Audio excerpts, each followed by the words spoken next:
Hello and welcome to my YouTube channel the accidental lawyer. आज हम शुरू करने जा रहे हैं चैप्टर 3 पावर्स ऑफ कोर्ट। इसका सेक्शन 21 क्या कहता है कि कौन सी कोर्ट जो है ऑफेंस को ट्राई करेगी। ठीक है, court by which the offence is tribal. तो इसमें कहा गया कि अगर ऑफेंस डिफाइन है अंडर आईपीसी और बीएनएसएस तो उसको हाई कोर्ट ट्राई कर सकती है, या फिर कोर्ट ऑफ सेशन देखेगी, या फिर शेड्यूल 1 में जो कोर्ट गिवन है वो कोर्ट जो है ट्राई करेगी। ठीक है, ऐसे ही कोई ऑफेंस है जो अन्य लॉ में डिफाइन है तो उसको उस लॉ में जो कोर्ट दी हुई है वही ट्राई करेगी।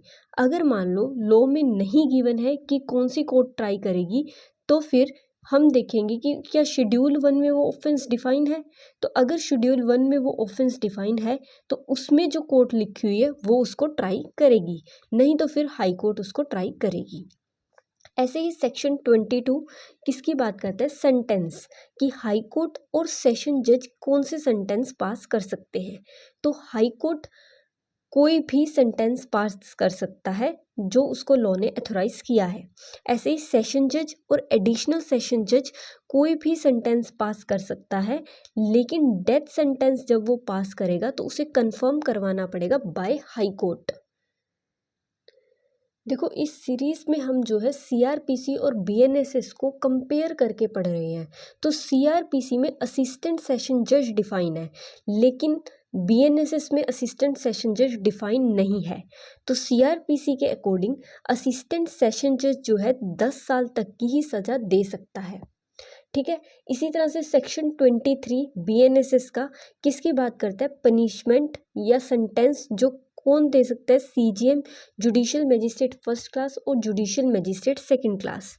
तो जो सेंटेंस पास करेगा सीजीएम वो कितनी मतलब कितने तक का कर सकता है, वो 7 साल तक का कर सकता है। ऐसे ही जुडिशियल मजिस्ट्रेट फर्स्ट क्लास 3 साल तक का ही कर सकता है, और फाइन अप टू 50,000 यानी कि 50,000 तक का ही, और साथ में कम्युनिटी सर्विस के लिए भी,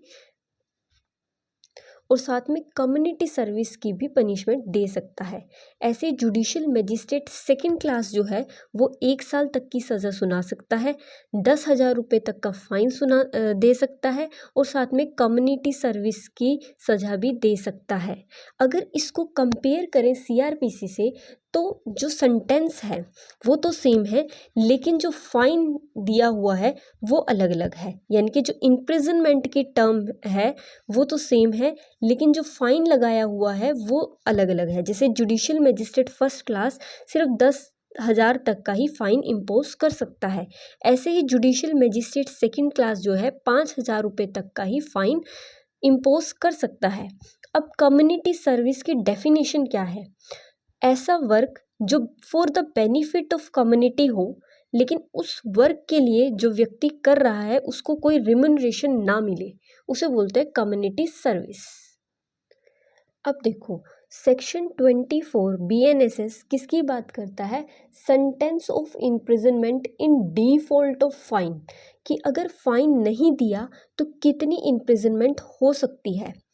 तो वो इसका जो पहला सब सेक्शन है वो क्या बोलता है कि मजिस्ट्रेट चाहे तो जितनी उसको एथोराइज की है लॉ ने उतनी इम्प्रिजनमेंट जो है दे सकता है, लेकिन प्रोवाइडेड में क्या कहा गया है, वो एक्सेस में नहीं होनी चाहिए उसकी पावर के, और वो जो है 1/4 ऑफ द इम्प्रिजनमेंट से ज़्यादा नहीं होनी चाहिए। जितनी मैजिस्ट्रेट लगा सकता है उससे ज़्यादा, उससे 1/4 से ज़्यादा नहीं होनी चाहिए। ठीक है, और थर्ड सबसेक्शन में सबसेक्शन 2 में क्या कहा गया है कि वो जो है एडिशन में होगी टू द सब्सटैंटिव सेंटेंस। इसको समझते हैं एग्जांपल से। मान लो थेफ्ट का केस है और इसमें जो है 2 साल की मजिस्ट्रेट ने क्या दी है, सज़ा दी है।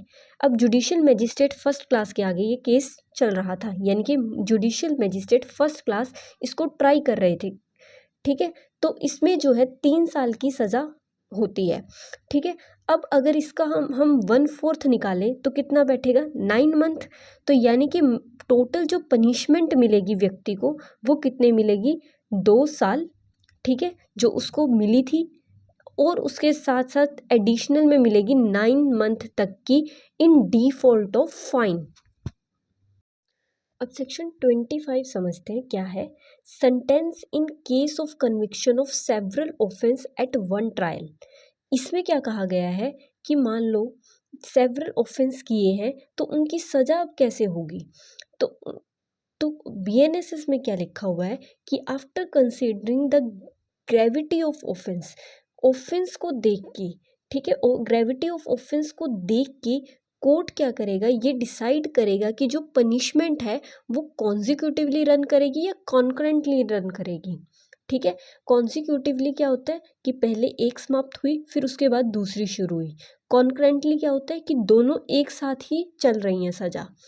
ठीक है, अगर मान लो कोर्ट ने ये कहा कि दोनों पनिशमेंट जो है कॉन्जिक्यूटिवली रन करेंगी, तो इस स्थिति में क्या होगा।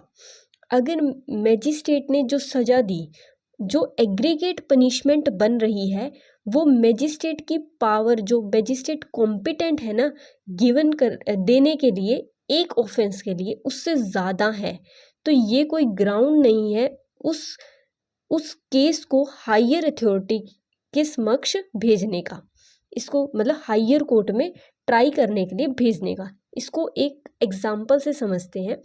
जिसे जुडिशियल मजिस्ट्रेट फर्स्ट क्लास है वो 3 साल की ही सज़ा दे सकते हैं। तो उनके पास एक केस आया जिसमें जो है 2 चार्ज लगे हुए थे, थेफ्ट का भी और voluntarily causing hurt by dangerous weapon का भी। तो उन्होंने थेफ्ट के लिए 2 साल की सज़ा सुनाई और voluntary causing hurt by dangerous weapon के लिए 2 साल की सज़ा सुनाई। अब ये दोनों जो इन दोनों का टोटल करें तो ये क्या होता है, 4 साल होता है।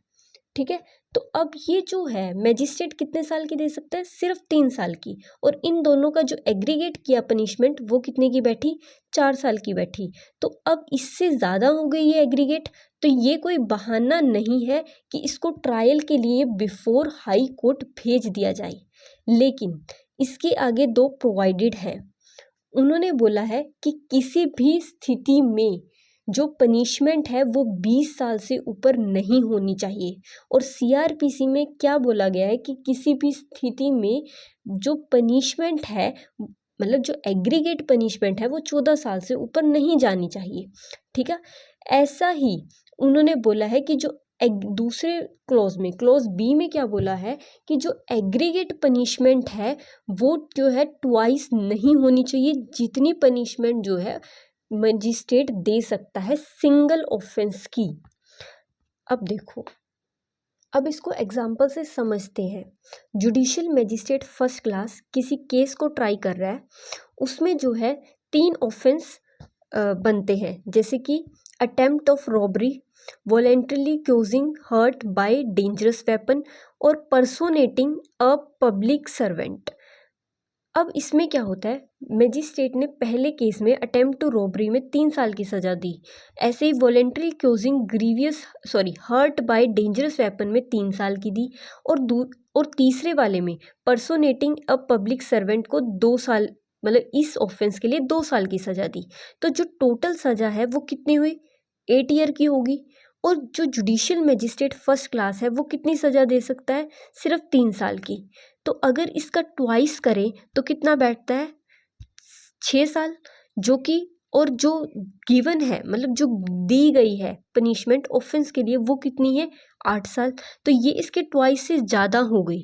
तो अब मैजिस्ट्रेट इस स्थिति में क्या करेगा, तो मैजिस्ट्रेट के पास, अब मैजिस्ट्रेट खुद तो दे नहीं सकता अपने से 2 गुनी ज़्यादा पनिशमेंट को, मतलब अपनी पावर से 2 गुनी ज़्यादा पनिशमेंट मैजिस्ट्रेट नहीं दे सकता।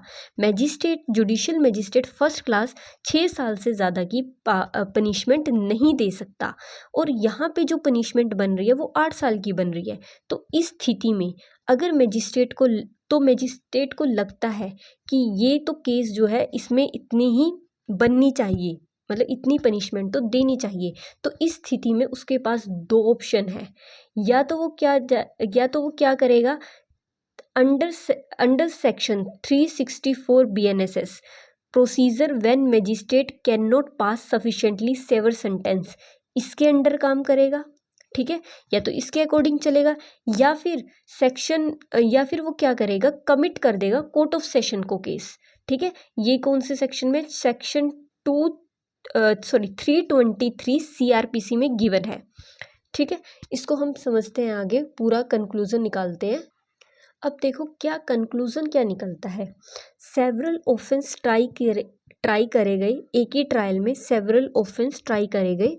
ठीक है, मैजिस्ट्रेट ने ये डिसाइड किया कि पनिशमेंट तो कॉन्जिक्यूटिवली चलनी चाहिए।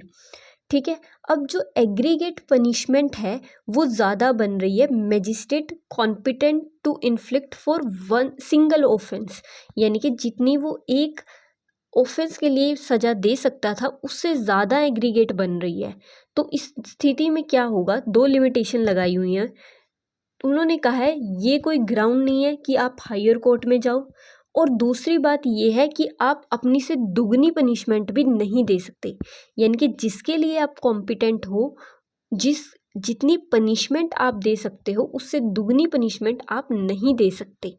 तो इस स्थिति में अगर मजिस्ट्रेट को लगता है कि हाँ भाई इसमें तो दुगनी पनिशमेंट बनती है या उसकी पावर से एक्सीड कर रही, इन दोनों लिमिटेशन से एक्सीड कर रही है चीज़, तो मजिस्ट्रेट के पास दो ऑप्शन है। या तो वो क्या करे, कमिट कर दे कोर्ट ऑफ सेशन को केस, या फिर वो क्या कर दे 325 CRPC procedure when magistrate can not pass severe punishment, इसके अंडर जो है इन दो ऑप्शंस को मतलब चुने। ठीक है, अब इस स्थिति में भी जब उसने ये दो ऑप्शन चुने, इस स्थिति में भी पनिशमेंट जो है 20 साल से ज़्यादा नहीं जाएगी। किसी भी स्थिति में पनिशमेंट 20 साल से ज़्यादा नहीं जाएगी। ठीक है, ऐसे ही CRPC में लिखा हुआ है कि पनिशमेंट 14 साल से ज़्यादा नहीं जाएगी। अब चैप्टर 4 है power of superior officer of police and aid to magistrate and police. Section 30 BNSS का क्या कहता है, power of superior officer of police. तो क्या पावर होती है सुपीरियर ऑफिसर की पुलिस में, तो उनकी पावर जो है, सुपीरियर ऑफिसर जो है पुलिस के, उनकी पावर किसके इक्वल होती है, officer in charge of police, जो थ्रू आउट द एरिया उनकी पावर है उसी के इक्वल होती है। ठीक है, सुपीरियर ऑफिसर की power officer in charge of police station के ही इक्वल होती है, जो उसकी अपने एरिया में पावर है। अब बताए public when to assist magistrate, कि पब्लिक कब असिस्ट करेगी मैजिस्ट्रेट को। पब्लिक जो है बाउंड है टू असिस्ट मैजिस्ट्रेट, जब मैजिस्ट्रेट जो है पब्लिक से हेल्प मांगते हैं 3 केसेस में, टू प्रिवेंट एस्केप, ठीक है, टू प्रिवेंट और suppression of breach of peace, ठीक है, और prevention of injury to public property.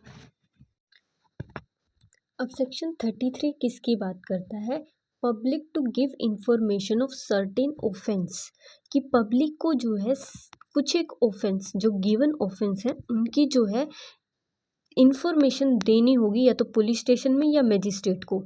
किस तरह के ऑफेंस, पब्लिक ट्रैंक्विलिटी से रिलेटेड ऑफेंस है, इलीगल ग्रेटिफिकेशन से रिलेटेड है, अडल्ट्रेशन ऑफ फूड से रिलेटेड है, किडनैपिंग से रिलेटेड है, रोबरी या डेकोइटी, या criminal breach of trust by public servant. तो इन से रिलेटेड अगर कोई ऑफेंस हुआ है तो व्यक्ति जो है बाउंड है to give information to magistrate या पुलिस स्टेशन में पुलिस ऑफिसर को, और अगर वो नहीं देता है तो बर्डन ऑफ प्रूफ उसके ऊपर है कि उसने जो है इंफॉर्मेशन क्यों नहीं दी। अब सेक्शन 34 क्या बात करता है, सेक्शन 34 बात करता है duty of officer employed in connection with the affair of village to make certain report, यानी कि वो व्यक्ति जो विलेज में एम्प्लॉयड हैं उनको जो है कुछ एक केसेस में जो है रिपोर्ट देनी होगी। ठीक है, किस तरह के केसेस में, अगर जो है रिसीवर या वेंडर जो है स्टॉलन प्रॉपर्टी का उनके गांव में रह रहा है, चाहे टेम्पररी रह रहा है चाहे परमानेंट रह रहा है, उसकी जो है इंफॉर्मेशन उन्हें देनी होगी। अगर मान लो कोई रोबरर है उनके गांव में रह रहा है, एस्केप्ड कन्विक्ट है, या कोई प्रोक्लेम्ड ऑफेंडर है, उनकी खबर देनी होगी। या किसी की इंटेंशन है टू कमिट, या किसी ने कर दिया है कमिट नॉन बेलेबल ऑफेंस या अनलॉफुल असेंबली से संबंधित ऑफेंस, या कोई व्यक्ति जो है सस्पेक्टेड है डेथ केस में, या फिर कोई व्यक्ति जो है डिसअपीयर हो चुका है और लग रहा है कि कोई नॉन बेलेबल ऑफेंस हुआ है। ठीक है, या फिर क्या है, मान लो डिस्ट्रिक्ट मजिस्ट्रेट ने स्पेशल और जनरल ऑर्डर से डायरेक्ट किया है टू कम्युनिकेट इन्फॉर्मेशन, तो उस स्थिति में भी आपको जो विलेज के एम्प्लॉय हैं उनको क्या करना होगा, ऑफिसर्स, मजिस्ट्रेट को या पुलिस ऑफिसर को इन्फॉर्मेशन देनी होगी।